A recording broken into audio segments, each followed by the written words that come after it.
All right, it's another early one today. We're starting at 4 o'clock. So, got a long day today. Needed to get the run in early because we get it done. So, here we go. All right, so that was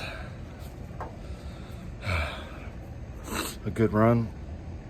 I think that was the fastest I've done 2 miles on the road. It was about 25 minutes.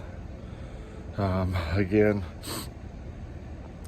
we're all about developing the habit and the consistency.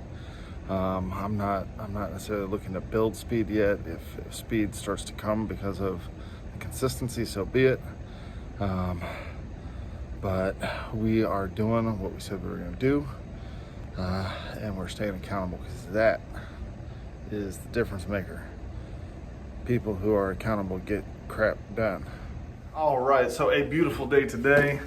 Covering our reading today, Enthusiasm Makes a Difference. This chapter today was actually really cool. It talked about persuasive enthusiasm and how developing that level of enthusiasm in yourself creates a certain level of persuasion with those around you. But also, it reminded us to also not forget to be so enthusiastic and so bright in the environment that we forget to ask someone for whatever it is we're trying. So if we're being enthusiastic about a product or being enthusiastic in general, that's awesome for just creating a great environment. But if you're trying to be a salesman and you're enthusiastic but you never ask for the sale, then no one's ever gonna actually buy anything. Also with that, when it comes to enthusiasm and persuasive enthusiasm, how important it is for you to be enthusiastic about you and what you're doing. Because if you can't be enthusiastic about the fact that you are providing an amazing service that people need, that people want, that will bless people's lives, if you don't believe that, then why should your prospect, why should your potential partner, why should your potential client, whatever your situation happens to be, because being in sales is one of the most amazing things in the world. It keeps the free enterprise system running. Without sales, nothing happens. There is no economy without sales. So everything great in our country, the founding principles of free enterprise require salesmen to keep the engine running. So it's beautiful, beautiful, and helps people to really understand that you need to sell yourself on you before you can sell someone else on you. And you have to sell someone else on you before you can sell them on whatever product you're providing or service you're providing. So great chapter. Next up, Atomic Habits. Love, love, love, love this book. I know I've said that 100 times, even though we've only done like 15 of these videos. So, Atomic Habits. Today was about habit tracking. This is something that I have not necessarily been the greatest at, and it's something that I've been working on. It's something I use a daily tracker, as well as now using these videos as a certain level of accountability and tracking of what I'm getting done. But it also talked about using even smaller visual things, using a concept known as the paperclip method.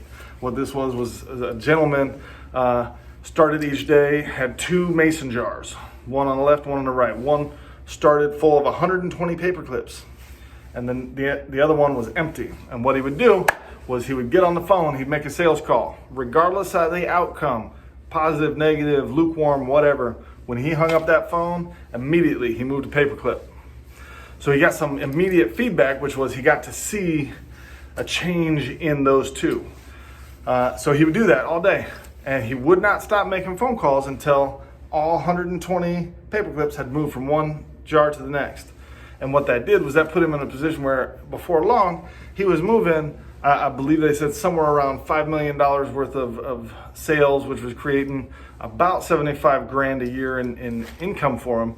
And then they ultimately promoted him to a 6-figure position. And this was during like the 60s and 70s when 100 grand was a ton of money. Now, it's still a lot of money, but it's not what it used to be.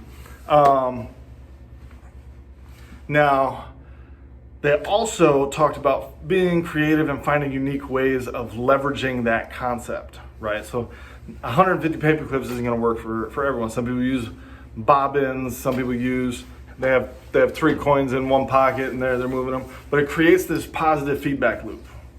So you get to visually see your habit develop and see the progress you're making on the smaller, shorter term scale. And they also mentioned, as you're tracking your habits, this is very, very crucial. Don't get so focused on tracking some metric that you miss the point of the habit, right? So if your goal is to figure out what is the taste of a meal, what the improvement or the rate of value presented in a meal, the metric that you would check may not be the amount of people who pay their bill. Because even people who don't like their food tend not to dine and dash. But what might determine how you look at whether or not a meal today was good was the amount of tip, whether or not they finished the plate, whether or not they asked for more. So making sure that you're picking the right metric to track with your habit. Now, most of our habits, when we're tracking them, they're very distinct actions that we're picking. This is the action that I'm tracking whether or not I do it. Now, when we're looking at metrics to determine things and tracking metrics, we have to be careful to make sure we're tracking a metric that it actually influences the way we want it to, because we don't want to create a environment where we're tracking something that's not productive, but we keep doing more of it because we're tracking it, and we're wanting to increase that number even though it doesn't really have a real effect in our life. So yes, awesome. Metric tracking, habit tracking, there's plenty apps for tracking. You can have pieces of paper, you can have whatever. I personally use the reminders in my phone. I have reminders set up in my iPhone because I am an iPhone person. Love me or hate me for it, I don't care. I like the iPhone. When I use the reminders, you can set them as a daily reminder with a check. So every day I read, I check that box. There's this like positive, like, yes, I accomplished that, and it disappears. But the next day it automatically goes back on that reminders list. So all of my daily habits are on that list. And that helps me so that throughout the day I pull up that list and see what have I not accomplished today. Let me knock something off my list real quick. And my goal is to get that list cleared as early as possible in the day so I can spend the rest of the day full of excitement, full of energy, full of confidence, because I have already had 5, 7, 10 wins for the day, and now I'm on cloud 9, because there's nothing that can stop me when I already know that I've accomplished more in my morning than most people do all day long. So with that, we love you. Stay accountable. Bloop.